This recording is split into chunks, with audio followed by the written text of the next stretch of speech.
What is going on, Headliner Nation? Welcome back. Next episode of the Fantasy Headliners. And we have ourselves a special guest today, but you may be seeing a lot more of him here in the future. I want to welcome Miguel Chafton. He is going to be our senior NFL offseason analyst here. And why?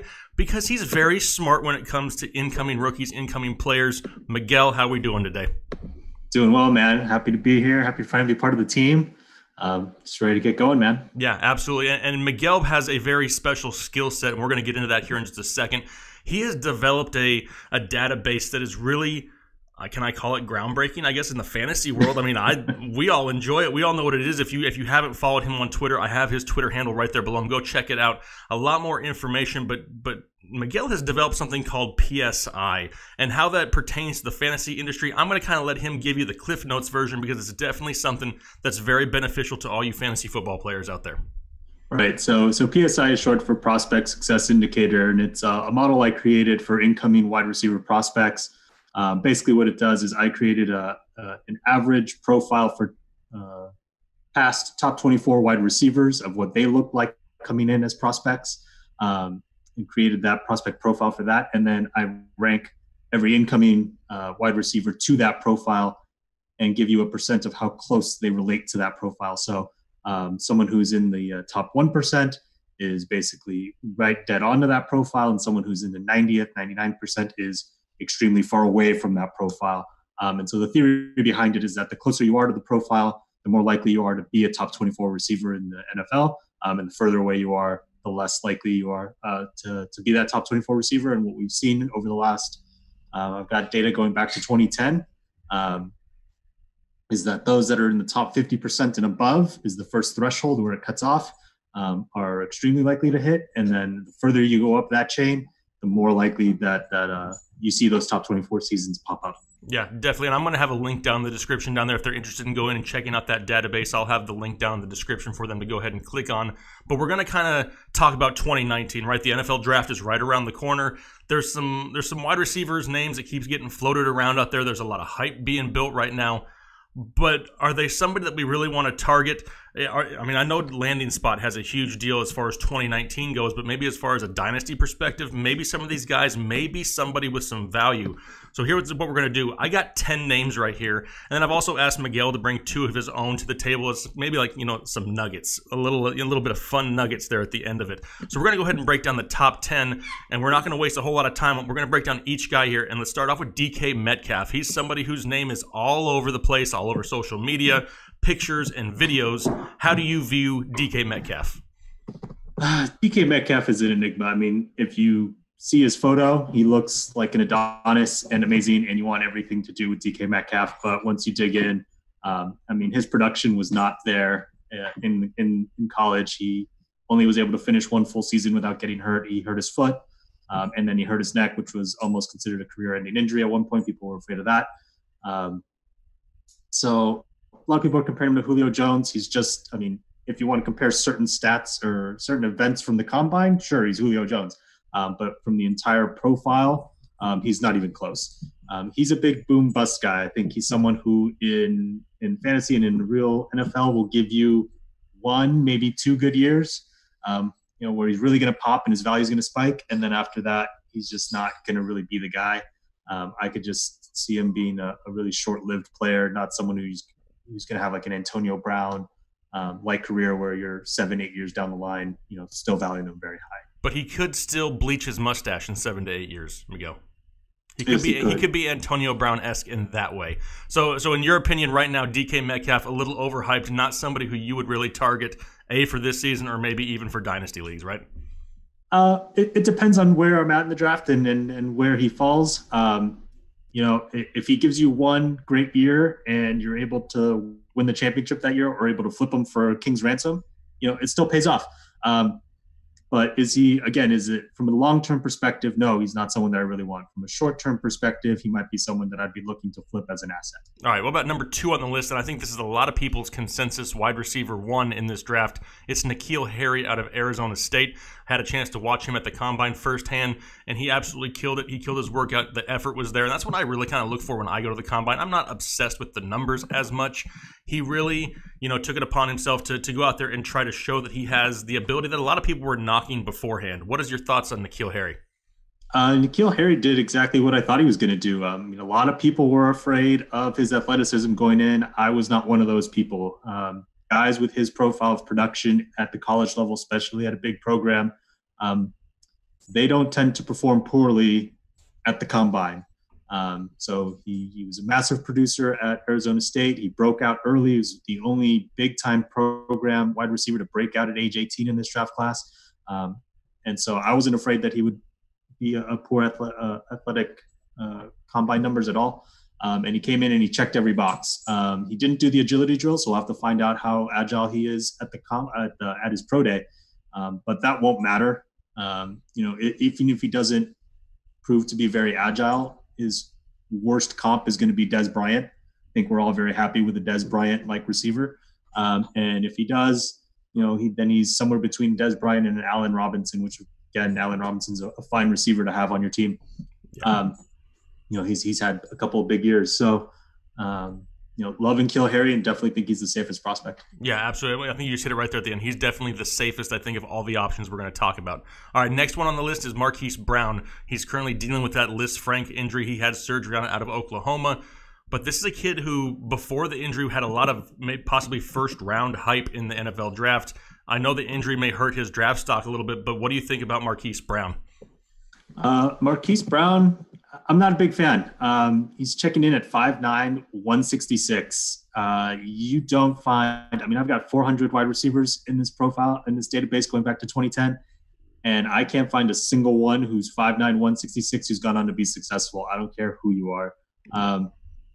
And he wasn't a big producer in college. Yes, he's got the huge raw stats if you want to go look at that, but from a percent of his offense, he wasn't that great. He was just in a high volume offense, but he didn't command a huge percent of that offense. He's not someone who's going to rate well in my model. He's not someone that I want anything part of on any of my teams. I'm happy to let someone else take him. Yeah, I think that's especially the whole with the Liz Frank injury. That's even just another nail in the coffin. Yeah, I think that's the biggest thing is the injury part of it. These are injuries. As a wide receiver, the last thing you want to deal with is foot problems.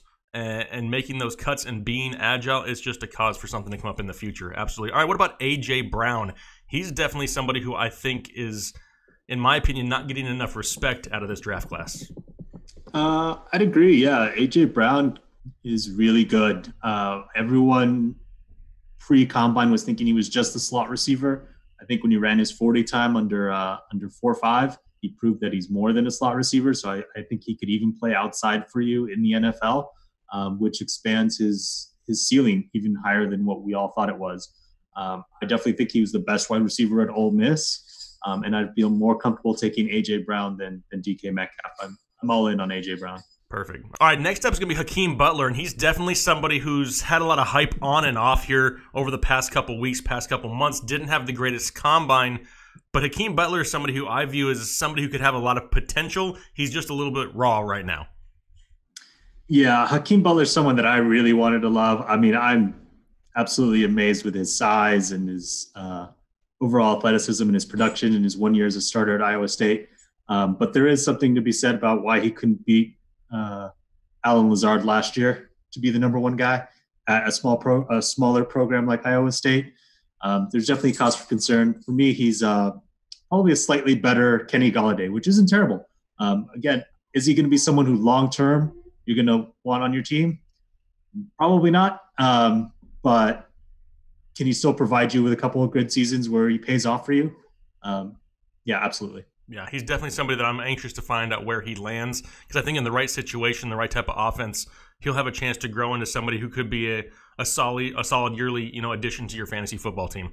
Moving on, what about Kelvin Harmon? Kelvin Harmon during the college football season was getting a lot of praise, and then as we've gotten closer and closer to the draft, he's slowly started just to fade back off again. What's your thoughts on him? Wow, he's one of the wide receivers that lost the most value this last weekend. He was someone who I didn't fully love, but there was enough in his profile to like that he had to be kind of in that top 5. But it was never someone that I was truly in love with. And then he went to the combine and absolutely laid an egg. He was slow. He wasn't agile. He wasn't explosive. And then after the combine, we learned that he's actually – we all thought he was. So it's just like the hits keep coming for Kelvin Harmon. His profile right now is eerily similar to Laquan Treadwell. He's a guy who, again, if he's not fast enough to play outside, that means he's got to play slot. He's not agile enough to play slot. Then what is he? Like, he doesn't have a role in the NFL. Like, I would not be surprised if he comes in and just does not quite perform up to the expectations that people had of him, pre-combine. The last thing you want to do is be compared to Laquan Treadwell. Yeah, it's crazy how close their profiles are. Yeah, nothing to do. Laquan Treadwell has shown flashes at times, but never anywhere close to what a lot of people were expecting out of college. Here's another name that's not discussed a whole lot, but he's in the consensus top 10 right now, and it's J.J. Arcega Whiteside out of Stanford. I've watched a little bit of film on him. He's a little Mike Evans-esque, maybe like a Mike Evans light to me. Do you have anything on JJ? He didn't do anything at the combine, so we don't have anything to go off there. And unfortunately, his pro day isn't until the very last day, which is April 4th, to have pro days. So we won't learn about his athleticism until then, which his athleticism he's one of those guys that we're highly questioning how athletic he is. He doesn't look to be very fast. He seems to be more of a basketball player out there than a football player. He's a big red zone threat, but between the 20s, not a big time producer there. So I'm curious to see how he does. I hope he performs well. He's someone that I want to like.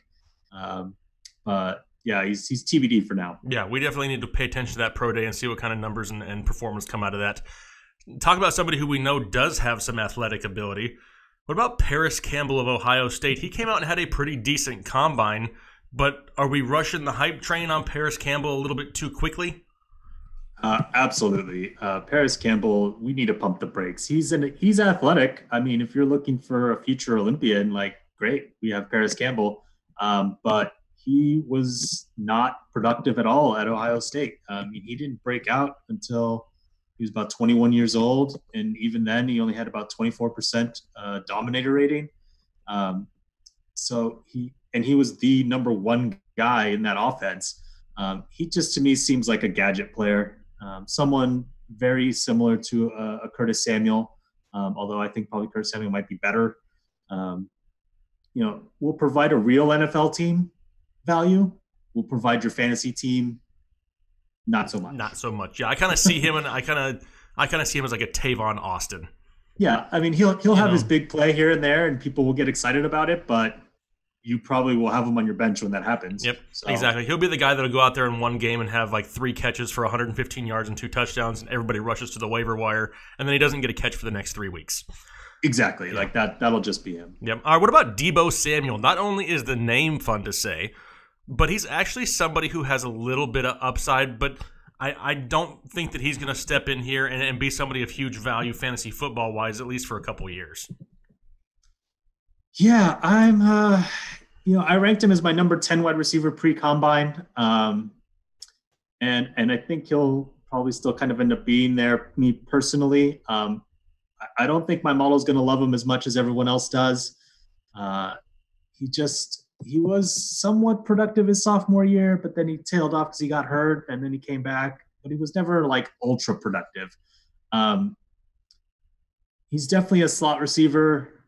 He's going to have to go to a high volume offense that'll feed him a ton of targets and have a Jarvis Landry level amount of targets for him to, I think, be really good. Sterling Shepard is probably someone, I think he might be a Sterling Shepard-esque fantasy receiver. Yeah, so that's just another one of those guys. We need to pay attention where he lands. Worth having on your team, but not someone you're super excited about. Yeah, exactly. All right, last guy I got here before we get into your two unknown guys, possibly. What about Riley Ridley? It's Calvin Ridley's little brother, and I think everybody just wants to automatically assume that he's his older brother. They were comparable a little bit at times during the combine with their numbers, but to me, Riley Ridley is benefiting from the last name a little bit. Absolutely. He's riding the last name train, and he is going to get that Ridley bump in the draft. To me, he profiles very closely to about a 5th round receiver, but he'll probably go in the 3rd and the 4th simply based off his name. He was another guy who he was at Georgia. He was not productive. He didn't he didn't start being productive until his senior year, his last year that he was there. And even then, he barely did anything. And if you're wondering why he couldn't be the starter before then, it was because he had Javon Wims and Isaiah McKenzie in front of him. Two guys that were drafted in the 5th and 7th round. So if he couldn't beat out those guys, why is he any better? Yeah. He doesn't even have 100 receptions from high school through all of college combined. And he's supposed to be a wide receiver 1 drafted in the 1st round, according to Bucky Brooks, and get 100 catches in the NFL. Like, that doesn't happen. You have to be the dude from day one. You don't just become the dude in the NFL. Like, you've got to be that guy. So he's someone for me. A lot of people have him in the top wide receiver ranks. He's going to be bottom 10 for me of 60 wide receivers this year. Perfect. Bottom 10. And I think we just came up with a new hashtag because we like hashtags over here, Miguel. His new hashtag is going to be not the dude. Not the dude. No, hashtag not the dude. Not the dude at all. All right. Well, how about you give us 2 names that you have that you're really keeping a close eye on and that maybe people don't know a whole lot about? Yeah. First one's Ashton Dulin. I kind of found out about this guy about a month ago. Started profiling him on Twitter. Ever since then, that hype train has kind of blown up for Ashton Dulin. So I'll take credit for that. He's out of Malone University. If you've never heard of it, that's okay. No one else has either. It's near Canton, Ohio, and apparently their football program is no more after this last year is what I heard. So if someone can verify that, let me know. But I heard they closed down their football program. But he was an ultra-productive small school receiver. So when you're looking for small school guys, you want them to be extremely productive, almost like twice as productive as someone that went to the SEC. And he was that. He had a 61% dominant rate. I mean, that is as high as you'll ever get. You'll never see someone in the 70 range. Like, that's just not even humanly possible. So to be in the 60s, that's fantastic. And he's the only other receiver in this draft that broke out at age 18. And when he went he got the combine invite, which was huge. You want that. And he was able to get it, and he went there and he just dominated. He came in with a 4.4 340, excellent. He had a vertical of 38 degrees, excellent. A 20-yard shuttle of 4.22. So he just showed to be not only explosive, but agile and fast. So he checks every single box. Again, he's more than likely going to go undrafted. So draft capital does matter. But if you're looking for that, maybe he turns into Adam Thielen 3 years down the line, is able to grind his way up from special teams because he was a kick returner in college, and is able to carve out a role. Like, this is the guy that would do it. I don't have his size in front of me. How big is Ashton Doolin? He is 6'2", 6'1", 215. Perfect. Absolutely perfect. Yeah, he's definitely somebody you need to keep an eye on. And like you said, it may not be somebody who's an early round pick, but especially for those dynasty leagues, depending on when your rookie drafts and stuff are, he's definitely somebody to keep an eye on. All right, who's the other guy you got? The other guy's Emmanuel Butler. He's another small school guy out of Northern Arizona. He was in college for a full 5 years because he dealt with some injuries, but he had an amazing career there. Had a dominator rating of 47%, broke out at age 19. And again, he's checked every single box at the combine that he could. The only event that he didn't do so well in was the broad jump. He only came in with a 115-inch broad jump. And so the only thing he didn't do was a 40-yard dash. So a little concerning. He could end up just being a big slot receiver, which is fine. I mean, we're seeing the NFL go to the big slot. Totally okay if he does that.